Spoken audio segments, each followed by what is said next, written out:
And against that backdrop, new details tonight. The unarmed black man shot by Brown Deer police in March after being pulled over on a Milwaukee County Transit bus, has now filed a notice of wrongful injury against the village. Corrine Zell is live in Brown Deer with the latest on the move by attorneys for 26-year-old Manuel Burnley. Corrine.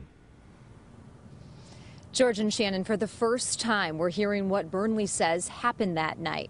His lawyer spoke on his behalf after taking the first step towards potentially filing a lawsuit. 26-year-old Manuel Burnley Jr. believes he was treated unfairly by Brown Deer police. He wants justice and accountability.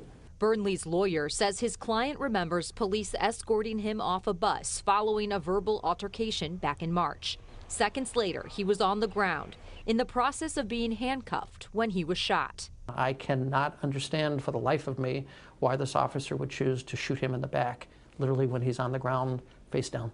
According to the notice of injury filed against the village of Brown Deer, Burnley, a black male, asked the two white officers what had happened after he was shot. One responded with a racial slur. It's outrageous, it's disgusting, but I think it's important that people see what he believes was said. Attorney John Safran isn't saying this is race-related, but says one has to wonder. Mr. Burnley is an African-American male.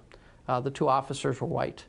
I can understand how people of color, especially men and black men, can believe that just by the basis of their race that they are feared and believed to be a threat. Safran says the 26-year-old has permanent injuries. He still has a bullet inside of him. He still has fragments of the rib that was fractured.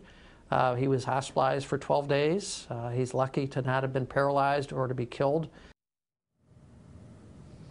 The district attorney is reviewing the case to determine if the officers will face criminal charges.